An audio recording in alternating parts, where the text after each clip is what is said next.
Singapore থেকে ২৭,০০০ ton diesel নিয়ে চট্টগ্রাম বন্দরে ভিড়েছে একটি জাহাজ। দুপুরে চট্টগ্রাম বন্দরের ডলফিন জেটিতে ভিড়েছে জাহাজ ইয়ানজিংহে।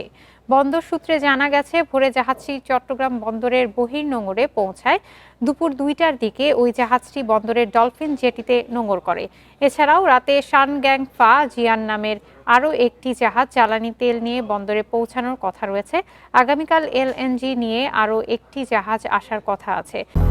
200-র বেশি সার্ভিস ও ফিচারে লেনদেনের সব বিকাশ অ্যাপে সম্ভব।